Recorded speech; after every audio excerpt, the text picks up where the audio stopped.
Doutor Antônio, seja bem-vindo, um abraço, obrigado mais uma vez por estar aqui hoje, contribuindo, né, com o nosso quadro Conhecendo Seus Direitos, e pra gente aproveitar pra Semana do Dia dos Namorados, falar de contrato de namoro, né? Rapaz, tem gente que tá fazendo isso mesmo, é comum. Olha, meu amigo Tony, obrigado, eu que fico feliz pela oportunidade, né, João Vitor, todos vocês que nos ouvem. Pois é, existe sim esse contrato de namoro. E principalmente nesses momentos, né, que nós vemos que o amor geralmente é tão intenso, né, meu bem, mas às vezes... Minha vida. Mas as pessoas esquecem que muitas vezes um relacionamento pode terminar de maneira complicada, turbulenta. Sim. E aí meu bem, vai virar meus bens, seus bens. Por isso que o contrato de namoro ele é importante para aquelas pessoas que busquem, não é, estipular. E eu trouxe um dado bem interessante para ti, Tony, porque nós já tivemos no Brasil um contrato de namoro. Na verdade, existem vários. Né? Trouxe alguns dados do Colégio Notarial do Brasil. E só para você ter uma noção, em Pernambuco, desde 2016 até 2024, já tivemos 30 contratos de namoro. 30. Pois é. No Brasil? Não, em Pernambuco. Em Pernambuco, certo. Em Pernambuco. No Brasil, o número já foi um pouquinho maior. O número, eu não tenho um número exato, mas, por exemplo, no estado de São Paulo, já foi, desde 2016 até 2024, já teve mais de 350 contratos de namoro. E o mais interessante desses contratos foi o de um jogador de futebol. Jogador do Palmeiras. Na época, hoje está no Real Madrid, Ele está no Real Madrid, né? Hendrick e Gabriele. E você sabia que uma das cláusulas do contrato de namoro deles era para dizer eu te amo todo dia. Essa foi boa mesmo.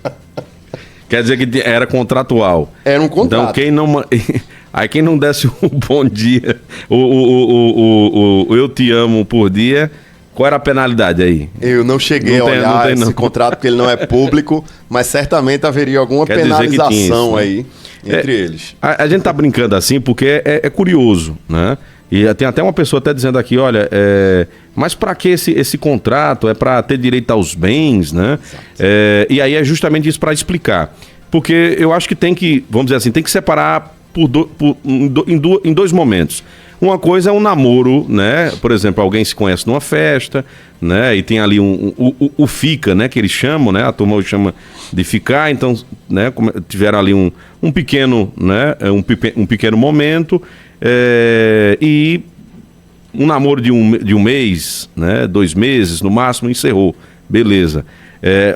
Esses relacionamentos curtos também prevê um contrato ou seria então para quem está namorando há 1 ano, 2 anos, 3 anos, como é que seria então para a gente poder dividir e as pessoas entenderem, né? Porque daqui a pouco vai estar todo mundo preocupado, já andando com um talão de contrato, né? Olha, vamos namorar? Então pronto, assina aqui. E olha, e algumas pessoas inclusive precisam comprar um arquivo daqueles de aço para poder guardar todas essas cópias de contratos, né? Brincadeira à parte, veja só, o contrato de namoro, na verdade, ele não existe uma previsão específica no Código Civil, né, desse tipo de contrato de namoro, mas ele está baseado em 2 princípios lá que é possível ser feito. A ideia, basicamente, Tony, é deixar claro que o objetivo dessa relação entre as duas pessoas é um relacionamento afetivo sem nenhum interesse de constituir uma família. Ou seja, é aquele namoro sem compromisso, que não quer aperreio, que não quer ter filho, que não quer no futuro construir uma casa. E isso é utilizado sobretudo por pessoas muito ricas que têm medo de um relacionamento ser iniciado ou ser desenvolvido em busca daqueles bens, ou seja, aquele famoso golpe do baú. Então, o contrato de namoro, ele é diferente de uma união estável, que já já a gente vai falar, certo. E é diferente de um namoro. O namoro é o quê? Geralmente o namoro é um relacionamento afetivo de 2 pessoas que visam se conhecer, buscando no futuro formar uma família. Não é isso? E cada um na sua casa, por enquanto, né? Cada um na sua casa, por enquanto. Apesar de que hoje está moderno, né? É verdade. Eu tenho um grande amigo que eu tive a oportunidade de conhecer o tio dele. Antes de vir morar em Serra Talhada, eu morei 1 ano no Rio de Janeiro, né, no escritório de advocacia. E lá eu conheci esse tio desse meu amigo, que ele é casado, inclusive com a atriz Elizabeth Savala, das antigas, há anos, e cada um tem sua casa. Agora, vê só, Tony, eu tô falando disso há sabe quantos anos atrás? Há 15 anos atrás. Há 15 anos atrás eu já me espantei, a gente nordestino, matuto, lá no sul, no povo chique, rico, vi um casamento, e mais de anos de casamento eles têm, e cada um na sua casa. Hoje já é normal, não sei se você já viu na internet, tem várias pessoas que são casados, mas cada um tem sua casa, cada um tem seu quarto. É impressionante, né? Eu conheço gente antiga assim que um dormia a mulher dormia na cama, no quarto, e o marido dormia na rede. No sofá. E ainda tiver 10 filhos. Porra, imagine se dormissem junto, meu Deus. Não é? Então, o contrato de namoro visa regulamentar essa relação. Por exemplo, vamos imaginar Luciano Huck. Né? Luciano Huck tem o filho dele lá, e aí começa a namorar com a menina. Ou seja, são pessoas extremamente ricas e que se preocupam para blindar, para proteger o patrimônio de possíveis aproveitadores. Então, o contrato de namoro ele pode estabelecer diversas cláusulas. Como dizer, olha, a gente está só namorando, nós não temos esse compromisso de firmar uma família agora, basicamente estamos nos conhecendo, e no futuro a gente pensa o que é que a gente vai fazer ou não. Essa duração desse contrato, como é que se estipula também? Por exemplo, tem lá, porque assim, namoro é hoje, não é amanhã, né? E como então finalizar um contrato desse? Teria que ir no cartório lá. Veja só, para que o contrato tenha validade, é necessário que haja é necessário que ele seja feito num cartório. Né? Ele seja feito num cartório, registrada, as assinaturas, nesse modelo que eu lhe deixei. Inclusive tem lá tudo. Se alguém tiver interesse desse contrato, né, Tony vai disponibilizar no Instagram dele para você ter acesso. Então, basicamente são os requisitos dos contratos como um todo, que deve ter, onde vai ter as cláusulas das mais diversas. Agora, isso acontece com pessoas geralmente de alto rendimento, ou pessoas publicamente expostas. Vamos imaginar isso. Um artista, um deputado que, por algum motivo, não sei, não quer demonstrar, não quer aparecer para a sociedade com esse relacionamento, que quer preservar a imagem, para que essa pessoa não venha a ser exposta publicamente. Isso tudo é possível, por meio do direito. É claro, a gente está falando aí desse contrato de namoro, né? Que tem, né? Como o doutor Antônio colocou, tem 30 registros em Pernambuco, né? Em Pernambuco, até o ano passado, tinham 30 registros e no Brasil inteiro, mais de 340 registros até o ano passado. Muito bem. Será que nós vamos aumentar os contratos a partir de agora? Quem sabe, né? Agora, interessante também, eu estava vendo o número o IBGE divulgou, né? O número de casamentos e também divórcios, né? Está quase equiparado, né? O número de divórcios e de casamento. Mas claro que o casamento vamos dizer assim, hoje... e tem essas modalidades, união estável, separação, né, parcial de bens, comunhão e tal.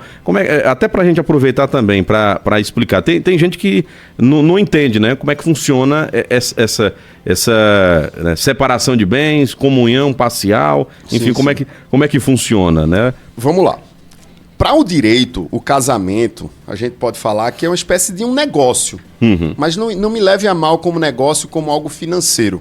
É porque para o direito tem um nome negócio jurídico. João Vitor sabe disso. O casamento é uma espécie de negócio jurídico, é um contrato.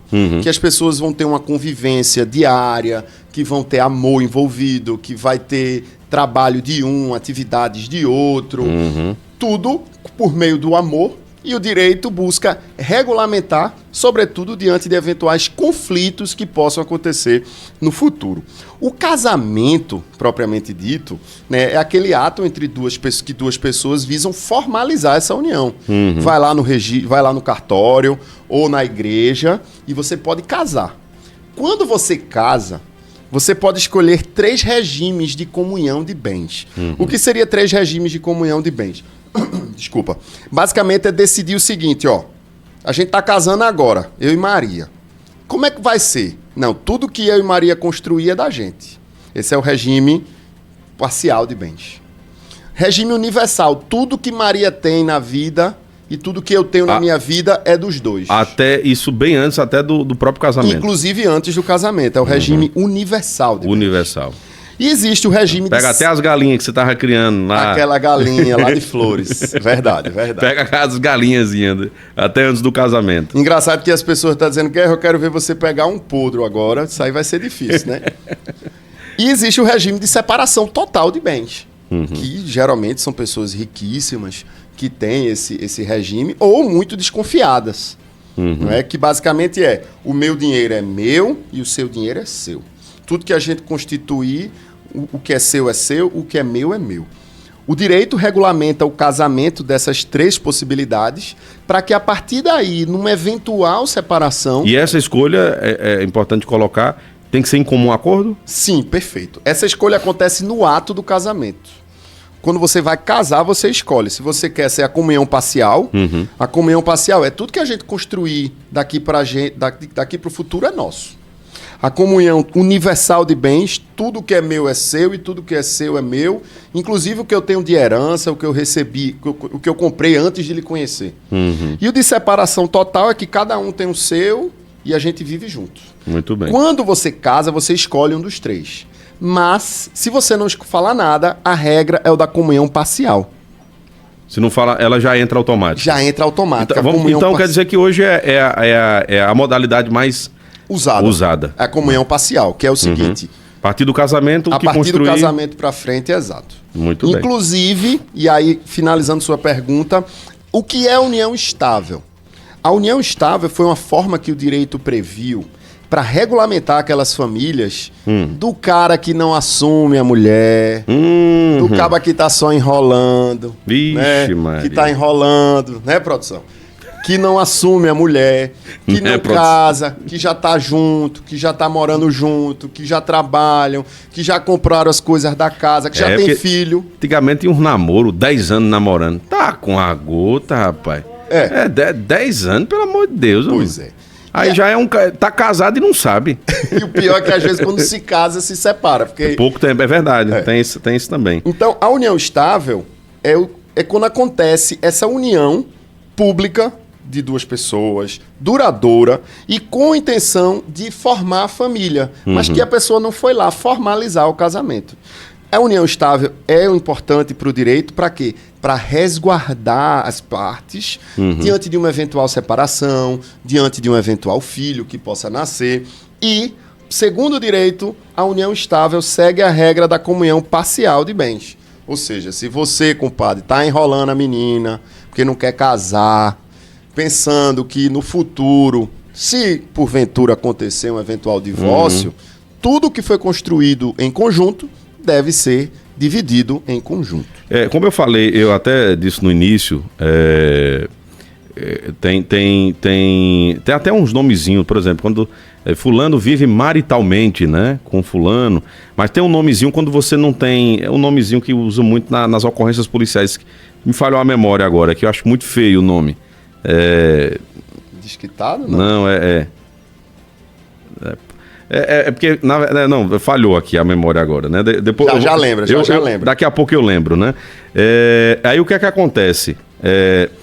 Tem essa questão, você falando da união estável, e é bem interessante. Hoje em dia tá... Companheiro. Isso, né? Tem dessa questão de uma pessoa tá ali namorando, daqui a pouco começa a morar junto, e de repente separa, diz, não, ninguém não tem direito mais, né? E mesmo não formalizando, não casando, existe vamos dizer assim, um período que configura uma união, né? E que, caso haja uma separação ali daquele relacionamento, mesmo que não tenha casamento, aquela pessoa vai ter direito, né? Aos bens, enfim. Eu vi uma época que teve até um processo, teve uma jurisprudência, porque a comprovação do relacionamento foi o status da rede social. Tinha lá, em um relacionamento sério, né? E foi usado, fez um print e a justiça reconheceu. Porque a justiça tem também essas jurisprudências, dependendo do caso, né? Sim. E aí eu queria que você pudesse explicar. Existe, por exemplo, a partir de 6 meses, se ferrou, né? Se tiver num relacionamento, você tem que, né? Tudo que vocês construíram ali naquele período, mesmo que não seja nada formalizado, vai ter que dividir. Veja só, antigamente havia um tempo né? Havia um prazo aí que a jurisprudência... A palavra é definia. amaziado, rapaz. Não é amaziado, não. Amancebado. Não, mas tinha. Não, fulano, não sei o que, é amaziado com... aí o pessoal bota amancebado. Mas tem esse termo também, amaziado. Eu achava feio danado. Realmente é feio demais. Feio. Igual, fulano é amancebado com fulano. É um negócio feio. É feio mesmo, viu? Então, antigamente, Tony, havia esse prazo de 2 anos. Hoje não mais. O tempo, a diferença não é o tempo, é a intenção. E é isso que você precisa entender. A diferença de um namoro, seja com contrato ou não, e uma união estável, está relacionada à intenção. Porque de nada adianta, por exemplo, se João e Maria fizeram um contrato de namoro, mas eles moram na mesma casa, eles possuem filhos, eles trabalham de maneira conjunta, eles constroem uma família. Ou seja, esse contrato não vai valer de nada. Porque o que vale é a intenção. Exatamente. E o juiz ele vai verificar, beleza, o contrato de namoro pode ter existido no início, mas hoje nós vemos que não é um contrato de namoro. Já é um caso de uma união estável. Ou seja, agora, numa união estável, pode haver um contrato de convivência também. Que vamos imaginar que são regras que o direito está querendo trazer para tentar estipular condutas para cada uma das partes. E aí onde a sociedade vai ver, cara, a gente tá misturando o amor com o direito. Olha, tem um ouvinte aqui dizendo, esse casamento aí aí é muito bom, né? A realidade de hoje, os bens falam mais alto do que o amor, né? Mudou. Tá ao contrário agora. Outro ouvinte disse aqui, olha, Tony, eu durmo no quarto e meu marido na cozinha. Rapaz, como é que pode, né? Olha, Tony, pra minha mãe, se não fosse casada, era amancebado, né? Aí tá dizendo, qual é a diferença da união estável, né? O doutor já explicou aqui também, né? Deixa eu ver se tem mais outras pessoas aqui participando. Vamos colocar o áudio aqui. Boa tarde, Tony. Boa. O exame aí é do Cicleide de Leite de Lima. Ela perdeu aí. Não tem a ver com o assunto aqui não, rapaz. Não tem a ver com o casamento não, mas enfim. Pergunta aí se alguém quer fazer um contrato de namoro. Exatamente, né? E aí, gente, como é que faz? Vocês teriam coragem de fazer um contrato de namoro, né? Pegar uma pessoa ali que você está se relacionando, já tem um tempinho, dizer, olha, vamos fazer um contrato aqui de namoro, né? Não é porque é interessante uma coisa, viu? Eu já vi casos de pertinho, viu? Não é muito longe, não.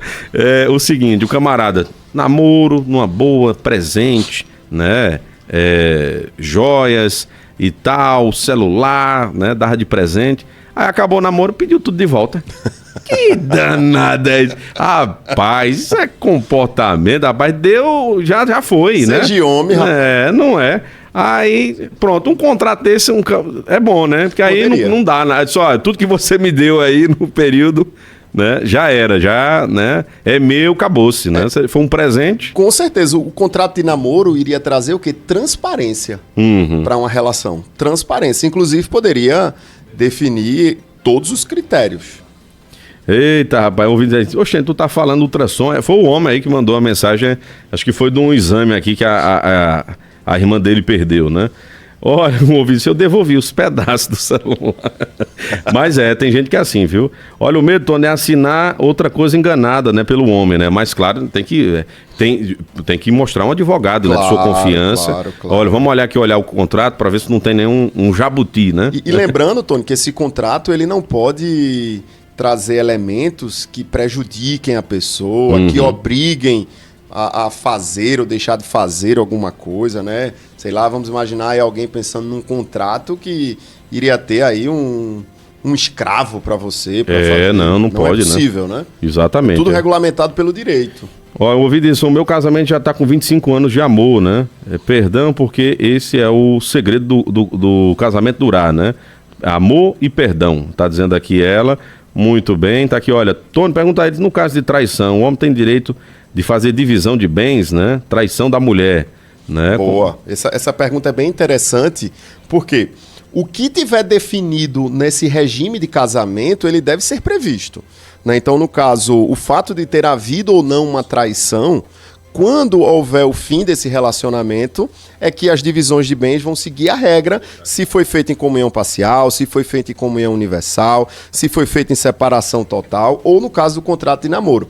Agora, interessante, Tony, já que a gente está falando de amor, na Semana do Amor, é que existe, a moça falou essa pergunta, eu me lembrei, que existe um crime no direito penal, que muitas vezes acontece para aquele rapaz, né, que tá iludindo a moça, que está trazendo aí várias informações, desejando rios e fundos no futuro, e depois vai e corta as asas dela. Existe casos na justiça já de um estelionato amoroso. Isso. Eu já vi alguns casos. Tem gente que é especialista nessa modalidade aí. Tem Exatamente. Um bocado de homem por aí. Ou seja, extorquindo as vítimas, buscando dinheiro, prometendo um amor, prometendo uma relação que não existe, e ele está só querendo sugar o máximo de dinheiro. Exatamente. Então, cuidado com esses amores. Deixa eu ver aqui, tem. Saber aí o seguinte, 10 anos de namoro, aí eu chamo namorido,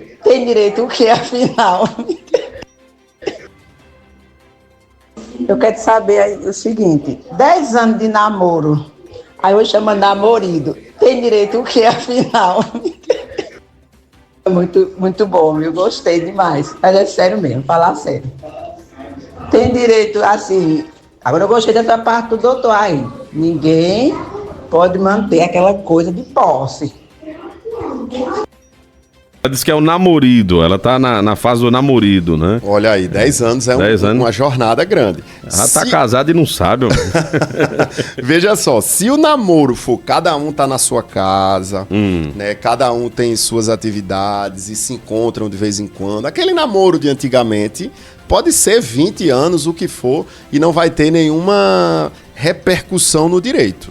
Agora, se você já tá 10 anos com uma pessoa e não formalizou o casamento, mas já mora junto, já divide o dinheiro da feira, já tem filho, já paga as contas da casa, isso daí já deixou de ser um namorido para ser uma união estável. Exatamente. Mas é isso. Eu acho que eu gostei demais do tema, né? Isso provoca realmente algumas reações, mas é bem interessante, né? Porque olha como o direito é bem dinâmico, né? E tem essas possibilidades, né? Mas como o professor Antônio falou, gente, esses contratos eles estão mais ligados realmente a pessoas, né, públicas, né, bem conhecidas, né, famosos, ou quem tem muitas posses, né? No caso do jogador Endrick, foi feito um contrato justamente que o camarada ganha milhões e milhões, o cara tá agora no Real Madrid, né? E foi feito um contrato ali de namoro justamente para não haver nenhum tipo de abuso, né, em relação ao patrimônio que ele está construindo, enfim. Mas a gente aqui no patamar de baixo, no rodapé, né, da vida, dificilmente a gente vai ver alguém fazendo o contrato, a não ser que, né, a pessoa tenha esse interesse, ambas as partes tenham, né, e aí pode fazer, procura aí um advogado, elabora bem direitinho, né, senta e analisa. Doutor Antônio, obrigado por ter vindo, né, bater um papo com a gente e trazendo temas, assim, bem interessantes, né? E ainda mais nessa semana dos namorados, contrato de namoro. Eu que agradeço, meu amigo, pelo convite, pela oportunidade. E se você está pensando em fazer um contrato, assuma logo, rapaz, essa mulher vai casar, que casar é bom. Já sou casado há 12 anos. É o amor da minha vida. A gente tem que trazer aqui pra... Tem uma pessoa dizendo aqui, olha, eu vi alguma coisa sobre o cara e a outra amante, né, pagar a indenização. Eu vou deixar para o próximo, porque aí dá instiga, né, mas essa história de amante pagar a indenização, que tomou a mulher do outro lá e da mulher lá. É o estelionato amoroso. Na próxima semana, quando tiver oportunidade, a gente fala sobre isso. Muito bem. Obrigado por tudo, amigo. Fique com Deus. Valeu, bom final de semana, viu?